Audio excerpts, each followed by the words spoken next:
I've been researching the Kansas trout scene for at least 15 years. However, it wasn't until 2018 that I could visit the Kannapolis Seep section of Sand Creek. Unfortunately, I came in May and out of season. But I now understood the bits and pieces I found on the internet. My luck in February 2021 was unsuccessful. But, it is pretty remarkable when you do all this research, then you arrive at your stream you visioned for years. Maybe it is just like you thought, but most of the time it is nothing like you imaged. I headed down to Sand Creek to about the 4th utility pole. I thought I saw a gold rock in the middle of the stream, but my experience knew better than to observe. After about 3 minutes, the Palomino trout's tail finally moved. I had never seen one, so I was shocked at my first look into the creek revealed a trout. I brought 2 rods, both 5 weight, one with an olive woolly bugger and the other with a mopfly and pheasant tail nymph. After 6 casts with the woolly bugger, without any movement, I switched rods.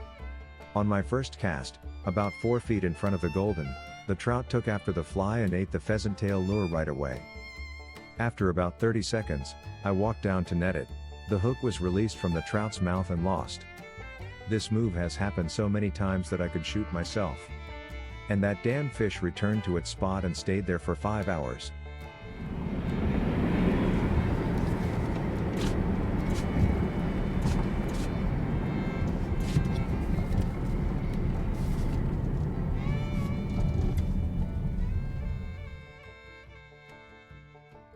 Driving 11 hours from Chicago to my bed at a Kansas I-135 rest stop, I was excited or scared of another failure in Kansas for a trout. But, before bed, I went to Lindborg, Kansas for dinner. The Swedish town of Lindsborg is a brick-laid main street with white Christmas lights and 2 of the best coffee shops I've been to. I would be dining at the Crown and Rye for an excellent strip steak, baked potato, a large side salad, and 2 Chardonnays.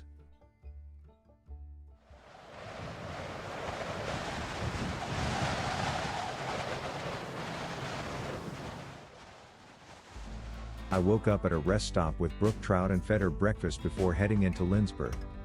It was early. I wanted to get to the Blacksmith Coffee Shop and Roastery when it opens at 6:30 a.m. I ordered a latte and sat in a nice leather chair, waiting for the sun to rise before heading 20 minutes to Kannapolis Lake and Sand Creek.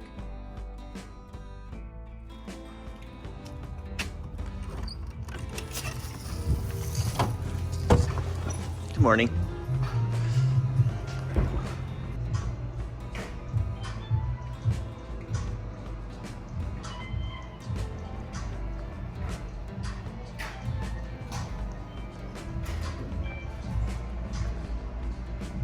The sun rose through the coffee shop window, and I was out the door after purchasing a t-shirt and sweatshirt for my coffee shop collection.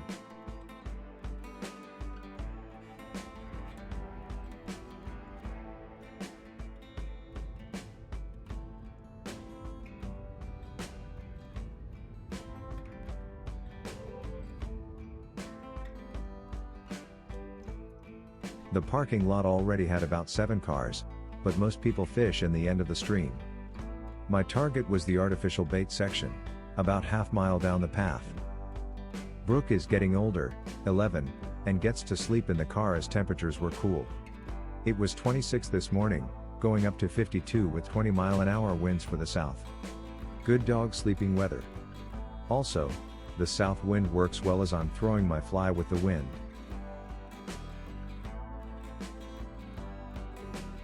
I'm bringing 2 rods. My 5 weight has a dry dropper setup. A large stimulator pattern, which I received from my sister-in-law for Christmas, and a blue-looking copper john. My second rod is a 6 weight with an orange-headed black woolly bugger. When I got to pole 4, I ran into a fly fisherman with a felt cowboy hat who had just caught 6 trout on the same orange-headed black woolly bugger. Funny that he recognized me from my YouTube video. Wow, I'm famous. We also saw a video of someone from 2 weeks early using the same streamer. He gave me his secret spot while he fished about 30 yards in front of me around a turn. In plain sight, I saw him catch 8 more trout on the same lure we were all using. I hooked nothing in his secret spot. We flipped areas, and I caught nothing again. and he didn't catch anything in his secret place. After 2 hours in, I saw no trout. I thought this was going to be easy, and my forehead started to sweat in fear of another Kansas failure. I walked up and down the creek while more and more people came into the area. Good news, or bad news, no one was catching any trout. The cowboy hat fly fisherman was only landing warm water species now. Finally, at the beginning of the creek, I threw a cast around a grassy point with my streamer and hooked a trout. Wow, fish on. My pole was at a weird angle, so I did not set the hook correctly. It was just a bad fishing technique. I lifted my rod instead of pulling the line straight to set the hook. After about 7 seconds, the rainbow was off the hook. Damn. It was about 1:30 p.m.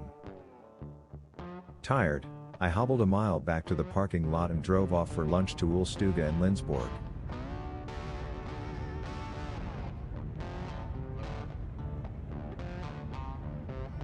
After a bacon cheeseburger and a Coors Light, I drove back to the stream. Brooke spent time on the way back meeting two fishermen in the parking lot, going in and out of their legs. A happy old fishing dog. I was sorry she was not feeling well enough to walk to the stream as she was coming off a case of the flu.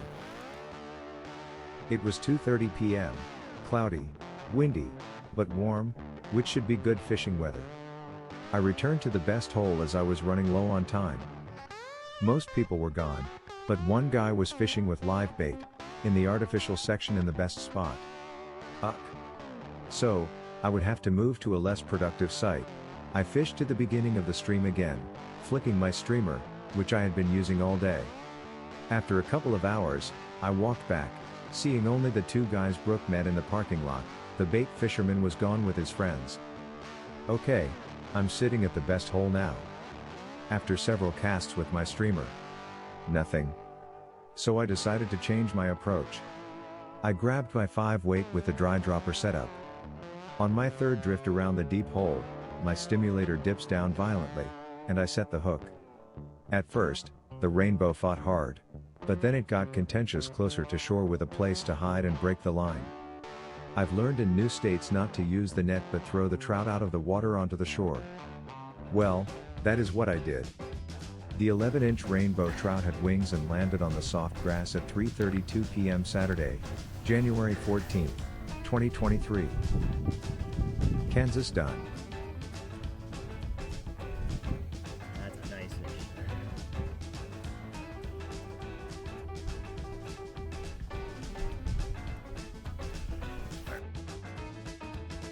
As the sun set over Canopolis Lake, it was time to fry up my catch around the corner at Canopolis Lake Campgrounds.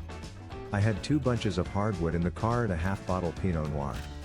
So, Brooke and I hung out, relaxing and celebrating our achievements.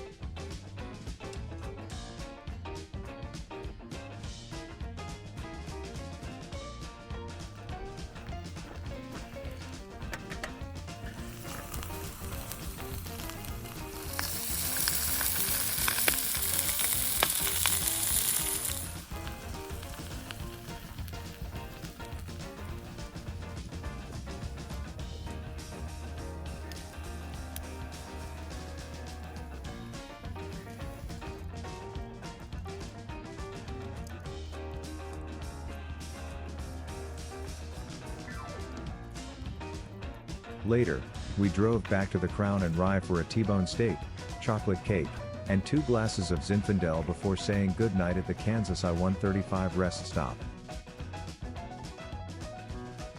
The next morning I strolled back into Lindsborg at 6 a.m. for coffee at the White Peacock for a latte to go.